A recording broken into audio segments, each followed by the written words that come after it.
ಎಲ್ರಿಗೂ ನಮಸ್ಕಾರ. ಎಲ್ಲರಿಗೂ ಉಷಾ ಅಂತರಂಗ ಯೂಟ್ಯೂಬ್ ಚಾನಲ್ಗೆ ಸ್ವಾಗತ. ಇವತ್ತಿನ ವಿಡಿಯೋದಲ್ಲಿ ಪೋಸ್ಟ್ ಆಫೀಸ್ನ ಸ್ಕೀಮ್ ಬಗ್ಗೆ ತಿಳಿಸ್ತಾ ಇದ್ದೀನಿ. ತುಂಬ ಜನಕ್ಕೆ ಗೊತ್ತೇ ಇರೋದಿಲ್ಲ. ದಯವಿಟ್ಟು ವಿಡಿಯೋನ ಸಂಪೂರ್ಣವಾಗಿ ನೋಡಿ. ತುಂಬಾ ಚೆನ್ನಾಗಿದೆ, ತುಂಬ ಹೆಲ್ಪ್ ಆಗುತ್ತೆ ನಿಮಗೆ. ಯಾರೆಲ್ಲ ಹೊಸಬ್ರು ನನ್ನ ಚಾನಲ್ನ ಫಸ್ಟ್ ಟೈಮ್ ನೋಡ್ತಾ ಇದ್ದೀರಾ, ನನ್ನ ಹೆಸರು ಉಷಾ ಅಂತ. ಉಷಾ ಅಂತರಂಗ ಯೂಟ್ಯೂಬ್ ಚಾನಲ್ನ ಸಬ್ಸ್ಕ್ರೈಬ್ ಮಾಡ್ಕೊಳ್ಳಿ. ಹಾಗೆ ಬೆಲ್ ಐಕನಲ್ಲಿ ಆಲ್ ಅಂತ ಸೆಲೆಕ್ಟ್ ಮಾಡಿ. ಆವಾಗ ನಾನು ಯಾವುದೇ ಹೊಸ ವಿಡಿಯೋ ಅಪ್ಲೋಡ್ ಮಾಡಿದಾಗ ನೋಟಿಫಿಕೇಶನ್ ಬಂದಿರುತ್ತೆ. ನೀವು ಫ್ರೀ ಇದ್ದಾಗ ವೀಡಿಯೋಸ್ನ ನೋಡ್ಬೋದು. ಹಾಗೆ ಇನ್ಸ್ಟಾಗ್ರಾಮಲ್ಲಿ ಕೂಡ ಫಾಲೋ ಮಾಡ್ಬೋದು. ಲಿಂಕ್ ಡಿಸ್ಕ್ರಿಪ್ಷನಲ್ಲಿ ಇರುತ್ತೆ. ಬನ್ನಿ ಇವತ್ತಿನ ವಿಡಿಯೋನ ಶುರು ಮಾಡೋಣ. ನಾನು ಆಗಲೇ ಹೇಳಿದಂಗೆ ಇದು ಪೋಸ್ಟ್ ಆಫೀಸ್ನ ಸೇವಿಂಗ್ಸ್ ಬ್ಯಾಂಕ್ ಅಕೌಂಟ್ ಅಂತ.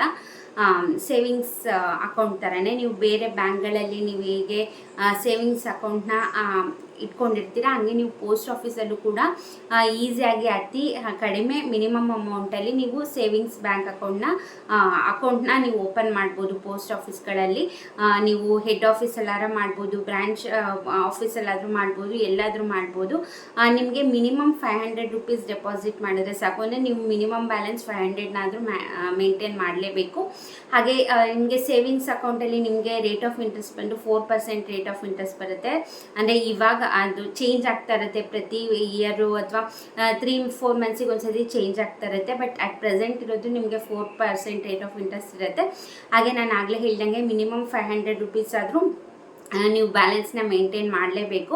ಹಾಗೆ ನಿಮಗೆ ಇದರಲ್ಲೂ ಕೂಡ ATM ಕಾರ್ಡ್ ಎಲ್ಲ ಪ್ರೊವೈಡ್ ಮಾಡ್ತಾರೆ. ಇವಾಗ ನೀವು ಬೇರೆ ಬ್ಯಾಂಕ್ಗಳಲ್ಲಿ ನೀವು ಹೇಗೆ ATM ಕಾರ್ಡ್ನ ಯೂಸ್ ಮಾಡ್ತಿರ್ತೀರ, ಹಾಗೆ ನೀವು ಪೋಸ್ಟ್ ಆಫೀಸ್ ಅಕೌಂಟಲ್ಲೂ ಕೂಡ ನೀವು ನಿಮಗೆ ರಿಕ್ವೆಸ್ಟ್ ಮಾಡಿ ನೀವು ATM ಕಾರ್ಡ್ನ ಕೂಡ ತೊಗೋಬೋದು. ಹಾಗೆ ನೀವು ಒಂದ್ಸತಿ ಇಲ್ಲಿ ನಿಮ್ಮದು ಪೋಸ್ಟ್ ಆಫೀಸ್ ಅಕೌಂಟ್ನ ಸ್ಟಾರ್ಟ್ ಮಾಡಿದ್ದೀರಾ ಅಂದರೆ ನಿಮಗೆ ಆಲ್ ಓವರ್ ಕರ್ನಾಟಕ ಅಲ್ಲ, ಆಲ್ ಓವರ್ ಇಂಡಿಯಾ ನೀವು ಎಲ್ಲಿ ಬೇಕಾದರೂ ಕೂಡ ನಿಮ್ಮ ಅಕೌಂಟ್ನ ಟ್ರಾನ್ಸ್ಫರ್ ಮಾಡ್ಕೋಬೋದು. ಹೌದು, ಆಲ್ ಓವರ್ ಇಂಡಿಯಾ ಎಲ್ಲಿ ಬೇಕಾದ್ರೂ ಕೂಡ ಮಾಡ್ಬೋದು. ಒಂದು ಕಡೆ ಇವಾಗ ಒಂದು ಕಡೆ ಇದ್ದೀರಾ, ಇಲ್ಲಿ ನಿಯರ್ ಪೋಸ್ಟ್ ಆಫೀಸಲ್ಲಿ ಅಕೌಂಟ್ ಓಪನ್ ಮಾಡಿರಾ, ಮತ್ತು ಬೇರೆ ಯಾವುದೋ ನೀವು ಔಟ್ ಆಫ್ ಸ್ಟೇಟ್ ಹೋಗಿದ್ದೀರಾ ಅಂದರೂ ಅಲ್ಲಿ ನಿಮಗೆ ಹತ್ತಿರದಲ್ಲಿ ಯಾವುದೇ ಪೋಸ್ಟ್ ಆಫೀಸ್ ಇದ್ದರೂ ಕೂಡ ನೀವು ಅಕೌಂಟ್ನ ಟ್ರಾನ್ಸ್ಫರ್ ಮಾಡ್ಕೋಬೋದು.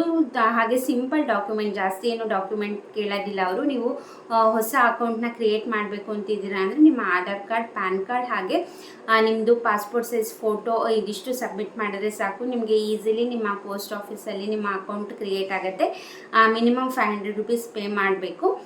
ನಿಮಗೆ ಇದೊಂದೇ ಅಂತಲ್ಲ, ಪೋಸ್ಟ್ ಆಫೀಸಲ್ಲಿ ಸಾಕಷ್ಟು ಸ್ಕೀಮ್ಗಳಿದ್ದಾವೆ. ಅಂದರೆ ಸಾಕಷ್ಟು ಥರ ನಿಮಗೆ ಡೆಪಾಸಿಟ್ ಇದೆ. Long term deposit, short term deposit, ಹಾಗೆ ಸೀನಿಯರ್ ಸಿಟಿಸನ್ಸಿಗಾಗಿರ್ಬೋದು. ಸಾಕಷ್ಟು ಆಪ್ಷನ್ ಇದೆ. ಖಂಡಿತ ನೀವು ನನ್ನ ಚಾನೆಲ್ನ ಸಬ್ಸ್ಕ್ರೈಬ್ ಮಾಡ್ಕೊಳ್ಳಿ. ಮುಂದೆ ಬರುವಂತಹ ವೀಡಿಯೋಸಲ್ಲಿ ಖಂಡಿತವಾಗ್ಲೂ ನಾನು ಪೋಸ್ಟ್ ಆಫೀಸ್ದು ಆದಷ್ಟು ಎಲ್ಲ ಥರ ಸ್ಕೀಮ್ಗಳು, ಎಲ್ಲ ಥರ ಲಾಂಗ್ ಟರ್ಮ್ ಯಾವುದು ಇನ್ವೆಸ್ಟ್ ಮಾಡಿದ್ರೆ ಒಳ್ಳೆಯದು, ಶಾರ್ಟ್ ಟರ್ಮ್ಗೆ ಯಾವುದು ಇನ್ವೆಸ್ಟ್ ಮಾಡಿದ್ರೆ ಒಳ್ಳೆಯದು, ಹಾಗೆ ನಿಮಗೆ ಪ್ರತಿ ತಿಂಗಳು ಕಟ್ಟುವಂತಹ RD ಬಗ್ಗೆ ಆಗಿರ್ಬೋದು, ನೀವು ಎಷ್ಟು ಕಟ್ಟಿದ್ರೆ ನಿಮಗೆ ಎಷ್ಟು ಬರುತ್ತೆ, ನಿಮಗೆ ಪ್ರಾಫಿಟ್ ಬರಬೇಕಂದ್ರೆ ನೀವು ಎಷ್ಟು ಕಟ್ಟಬೇಕು, ಪ್ರತಿಯೊಂದನ್ನು ಕೂಡ ಮುಂದೆ ಬರುವಂತಹ ವೀಡಿಯೋಸಲ್ಲಿ ಒಂದೊಂದೇ ಟಾಪಿಕ್ನ ತೊಗೊಂಡು ನಿಮಗೆ ಡೀಟೇಲಾಗಿ ಹೆಲ್ಪ್ಫುಲ್ ಆಗಾಗೆ ವಿಡಿಯೋ ಮಾಡ್ತೀನಿ. ಹಾಗಾಗಿ ಸಬ್ಸ್ಕ್ರೈಬ್ ಮಾಡ್ಕೊಳ್ಳಿ. ಹಾಗೆ ನಿಮ್ಮ ಫ್ರೆಂಡ್ಸ್ ಆ್ಯಂಡ್ ಫ್ಯಾಮಿಲಿಗೂ ಕೂಡ ಸಬ್ಸ್ಕ್ರೈಬ್ ಮಾಡ್ಕೊಳಕ್ಕೆ ಹೇಳಿ. ಖಂಡಿತವಾಗ್ಲೂ ನಿಮಗೆ ಹೆಲ್ಪ್ಫುಲ್ ಆಗುವಂತಹ ಯೂಸ್ಫುಲ್ ಕಂಟೆಂಟ್ನ ನಾನು ನಿಮಗೆ ಮಾಡ್ತಾನೆ ಇರ್ತೀನಿ. ಸೊ ಸಪೋರ್ಟ್ ಮಾಡಿ. ಈ ವಿಡಿಯೋ ಇಷ್ಟ ಆಯಿತು, ಹೆಲ್ಪ್ಫುಲ್ ಆಯಿತು ಅಂದರೆ ವಿಡಿಯೋಗೆ ಲೈಕ್ ಮಾಡೋದನ್ನ ಮರಿಬೇಡಿ.